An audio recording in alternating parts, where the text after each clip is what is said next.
Hello, everyone. Welcome to another episode of DmC Devil May Cry. We are in Mission 4, keeping it moving right along. Well, I mean, you can also portray DmC as don't make candy or something that, I don't know, some random thing of DmC. I mean, I would argue that you should make candy. Just as a general rule. I guess considering like all the other M stuff, I'm just going to like, always make fun of abbreviations. I don't really know. So what you mean to say is do make candy. Yeah, that works. Right. We don't have to make that a shtick. That's okay. We did it on one thing. Oh, you can see one of my Steam friends playing XCOM. Oh, breaking the fourth wall there, Dan. Yeah, well, sometimes you just can't avoid that stuff. Is that a giant recycling bin in the game? That's good to know. The government promotes recycling. They do recycle. Reduce, reuse, recycle. I think I'll vote for this government. They seem pretty good. It'll kill you.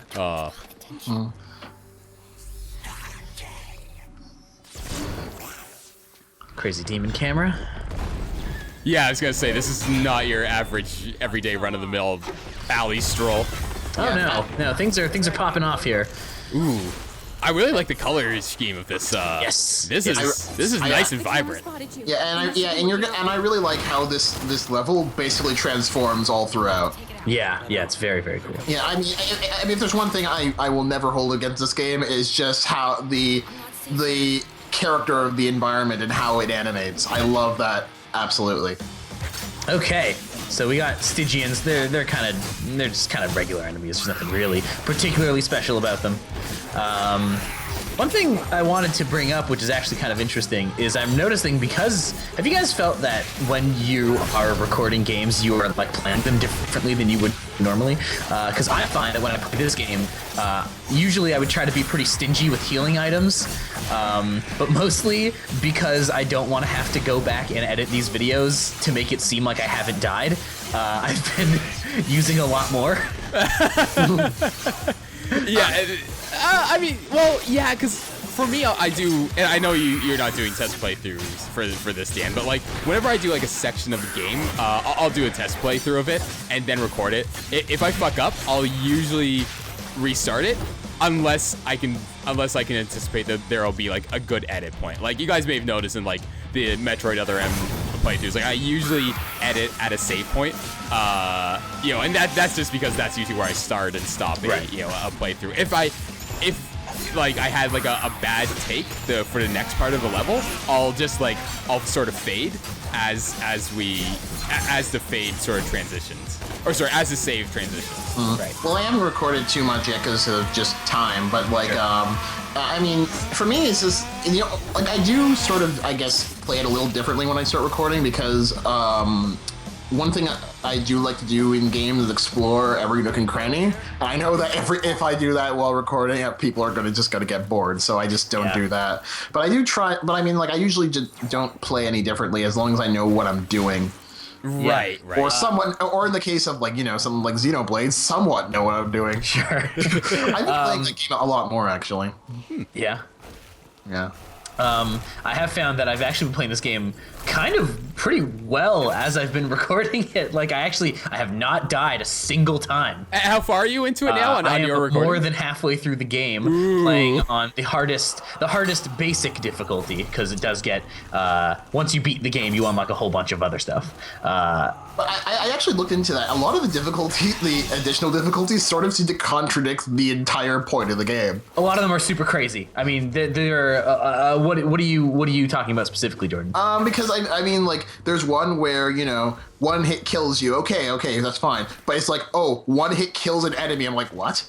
Then isn't the entire game supposed to be about combos? Well, the thing is that it's like, it kind of, but not really, right? Because the game is, as I've sort of said a couple times, the game is really about threat management. And so the thing is that enemies die in one hit, but you also die in one hit in that mode. So it's taking the idea of threat management to its extreme, kind of. Those are really interesting. I haven't played any of those difficulties, but I would like to. I think after I finish this playthrough, I'm definitely going to do a Son of Sparta and maybe a Dante Must Die playthrough, and then we'll see if I get to any of the crazier ones. Sorry, what was that nod that Dante just did to the camera like a second ago? Like, I missed it. I like how this game's like isn't afraid to not take itself seriously sometimes. Yeah, totally. It takes itself, if this might be surprising, but it does take itself a little bit more seriously, I would say, than probably the Capcom developed ones do.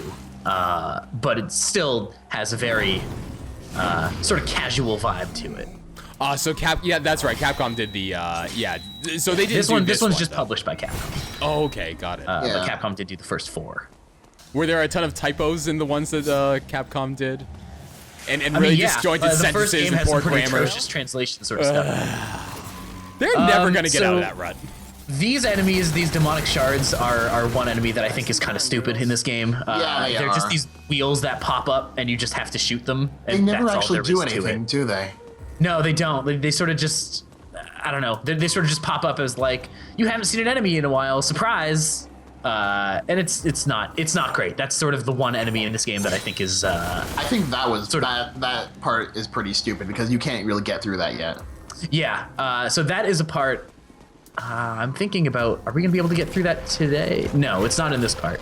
But I think in that part, you might be able to get it with an upgrade that you get later on. I'm not 100% sure. Okay. Now, when you go back to that part, like with the, I guess, upgrade that you need, will it prompt you so that you know what upgrade? Yeah, Okay. yeah. It does. I mean, so you do eventually get more demon and angel weapons, and you can sort of switch between them. And there are specific doors that you will need to use specific angel and demon weapons on. And I think that might be one of them because it looks like one, but also that might just be. It's a second demon weapon. It's the second demon one, right? Yeah. Yeah, that's what I thought. Yeah, but although to be honest, I have a bit of a mixed feeling about that because I actually liked how the game balanced these weapons you had, and it's like you have to sort of find the balance between them, and it's like, oh no, you can switch between a whole bunch of them. I'm just like, most games I'm fine with having more weapons, but it just, I don't know, it seemed like a weird part to just introduce a whole bunch of new weapons to me. We will dig into that a little bit more, I think, once we get our second demon weapon, but I do think that the weapons are, what I like about them is that they're sort of variations on a theme. The angel weapons are always going to be heavier. The demon weapons are always going to be heavier, while the angel ones are always going to be better at dealing with multiple sort of weak enemies. True. But one thing that I really like is that, and again, we're going to get this once we get the Eric's weapon, which I think we don't get for a little while. But once we get that one is you have to play it quite differently because a lot of it is based on charging, and it's really easy to like overcharge and do some get yourself into trouble with it. Meanwhile, I just unlocked, while I was playing through it, I just unlocked the second angel weapon that you get, which I really, really like because that weapon, again, it's variations on a theme. It does the same basic stuff, but it also, that weapon's specific skill is that it's a really good way to draw enemies towards you. By the way, which I really, really like. I know we touched on this earlier, but I really like that thing that it does on that little billboard. How it says, "Oh, get a mortgage loan is like debt for you" or something like that. Yeah. And I'm just like, I really like that. I really like that societal commentary, and I just wish this game sort of, I guess, took more advantage of it instead of just turning itself into generic action game number 2. So I mean, I would disagree that it turns into that. This is a game where your main targets are a soda company and a right-wing news network. I guess, but I just sort of wish that story, not story-wise, but I don't know. I just felt like it could have expanded on that, and it just didn't. And I know that. It's just me, but I really love games that sort of do that. So, I don't know. I just wish it. This sort of like. Oh, sorry, you go on. I just wish it sort of just did a little bit more than that instead of put most of it sort of on the sidelines as like an Easter egg. I would just again. I think it's really important that your main targets, or at least your first 2 big targets, the ones that you're building towards, are again the soda company and the news network. And I think it doesn't really get more mainline quest than that, which is that those are literally the targets you're going after. Yeah, right? I know, but I meant more like the advertisements around. Oh, sure. Yeah. Right, like sort of how they sort of like inform the world a little more. Yeah, I mean, like, you know, it did it with that sign, and again, I know I have very weird tastes in terms of what I want games to do, but I just wish it sort of just, you know, expanded a bit more on that. And I think this is one of the weapons, one of the enemies we were talking about earlier that is only vulnerable to angel weapons. Yeah, so you have to use so as you can see, Will, he's tinted blue, so you can only use angel weapons to him, and I'm pretty sure you can only use the angel swing on him as well. Like you can't pull him towards you. You can only pull yourself towards him. Okay, and they make it like, yeah, okay, because that's what I was wondering. Like, how clear do they make? How well do they differentiate the monsters from Yeah, one another? I mean, That's pretty clear. Yeah, they're colored appropriately. There are a couple monsters that I will occasionally be a little confused about, but for the most part, it's pretty clear. That over there, I just did a parry. I won't be doing those on purpose because I'm not good enough at this game. But what you can actually do is you can actually, if you time your strikes just right, just when an enemy is about to hit you, you can actually parry their strikes. And on the Frost Knight, I was able to throw his frost, like his freezing attack, back at him and actually freeze him. When it comes to parries in this game, though, I thought I don't see how I can do them consciously. I just do them all by accident. It's very, very difficult, and I would not bank on doing it consciously ever. No, I will say though, like this game just makes me. I want to play Metal Gear Rising: Revengeance, which I personally like better. But that's a really good game. I like that game a whole lot. It's really cool. I really like between this game and like I'm a big fan of these sorts of games, like of this sort of game that you would call like a character action game. And I think this game and Bayonetta and Metal Gear Rising: Revengeance, I love the way they all take different approaches to it, and I love them all. I think they're all great. Yeah, I like these kind of games too, and I think probably my favorite games. My favorite games that in this genre just generally come from Platinum. Like, I mean, Bayonetta and this is like a beat 'em up genre, right? Like I mean, yeah, it's similar to that, right? Like so they usually call it character action, quote unquote. I think it's yeah. I guess it's what you would call sort of like a modern beat 'em up almost, right? Yeah. So since we're on the topic, like, what are your guys' favorite ones? Like, my ones probably would be like, say, Ninja Gaiden 2, Bayonetta, Wonderful 101, a few others that I'm probably forgetting right now.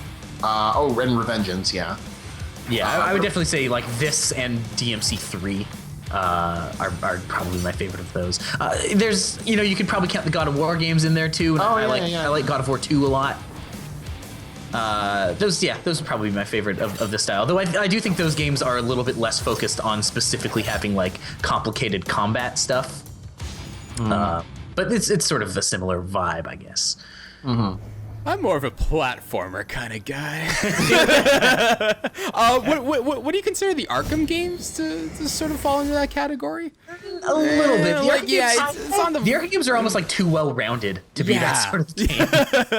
The Arkham games are like, several different games that have no right either being good with each other or being together and suddenly somehow working. Yeah. Because I mean, you have like the Predator, the Predator and the Predator levels, and then the fighting levels, and then the detective levels. Like, I don't know how Rocksteady ended up just meshing those into some beautiful mesh of all of them, but like they did because it's Batman.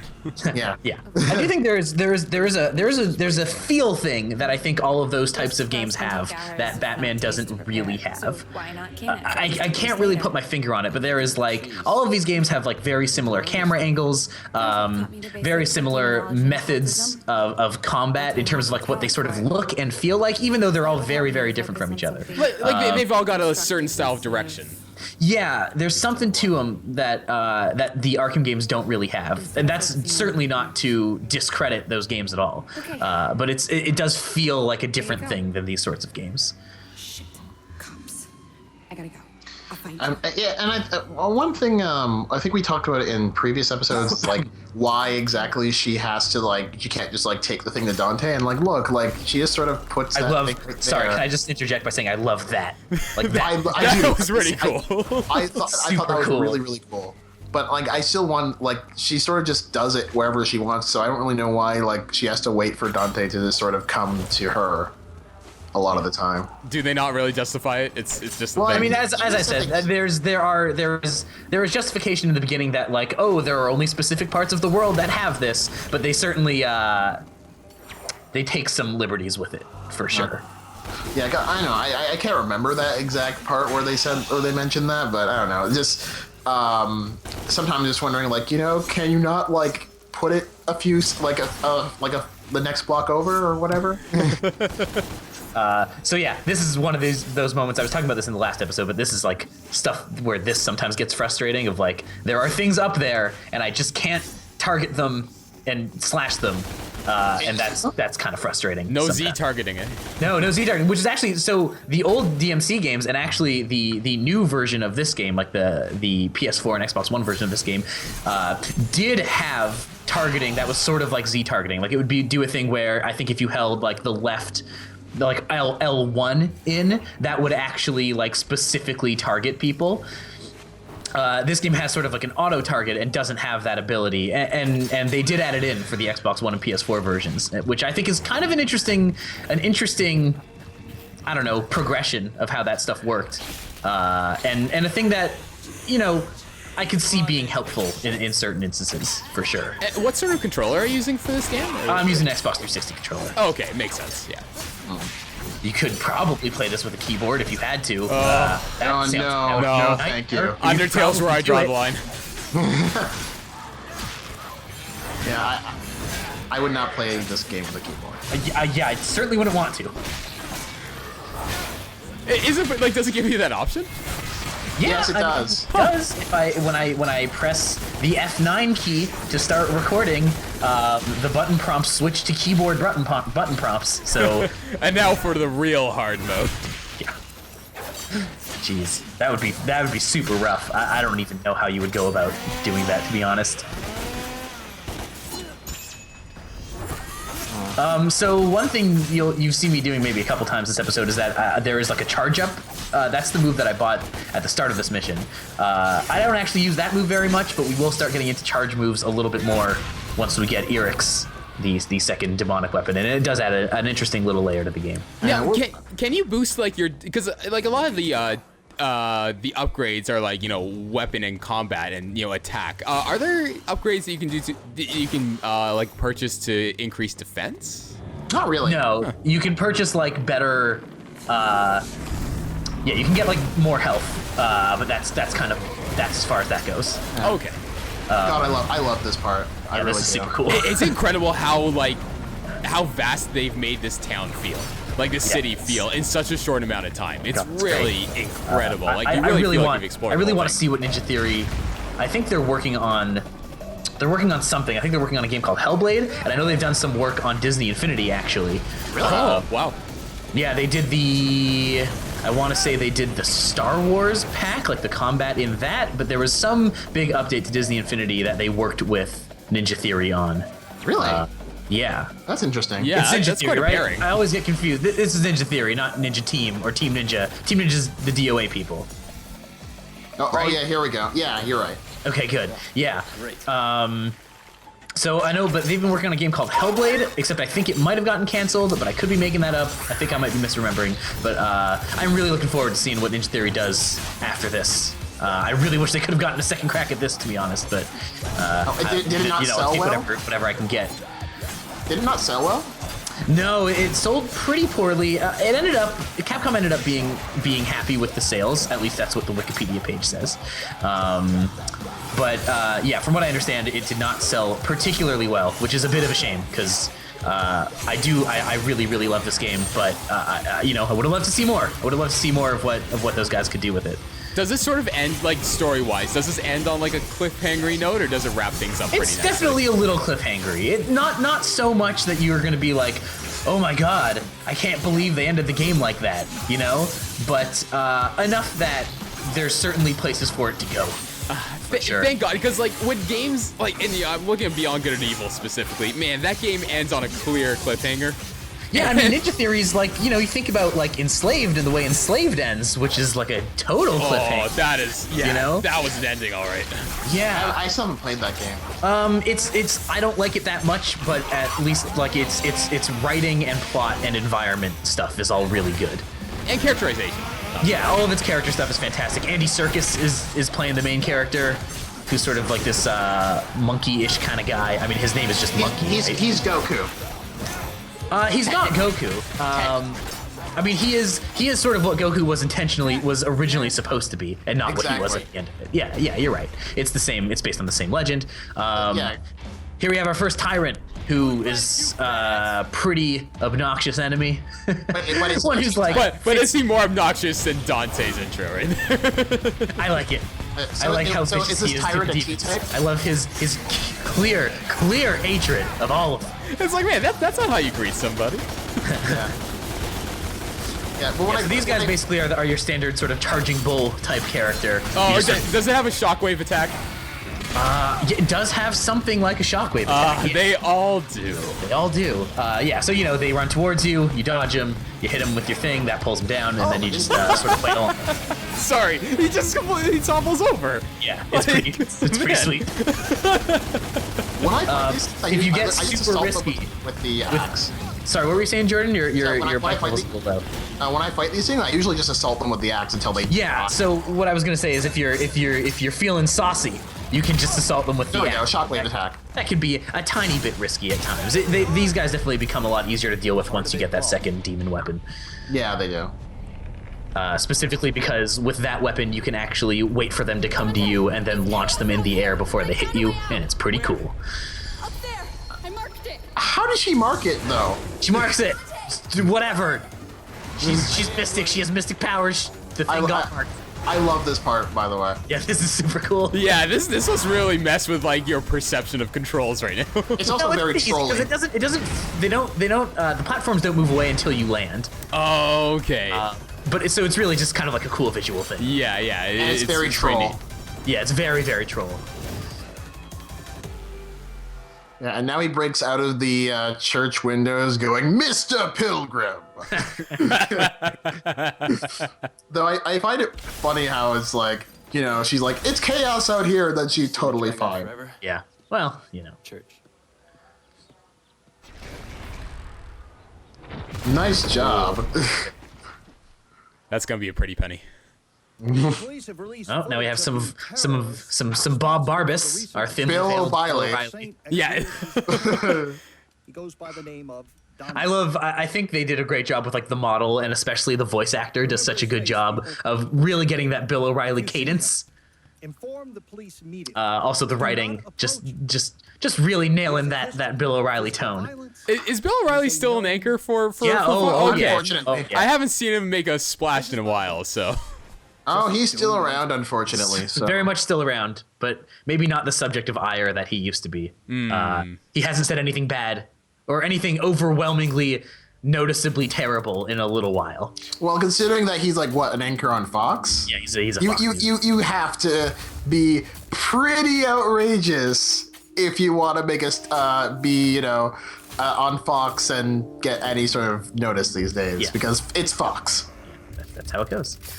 And there we go with my S ranking. Doing a great job. Ooh, now, have you S ranked all the levels so far? I think I've S ranked most. I've gone no lower than an A rank. Ooh, you're on a Yeah. winning streak, my friend. We'll have to Yeah, see how doing long okay. this lasts. Doing okay so far.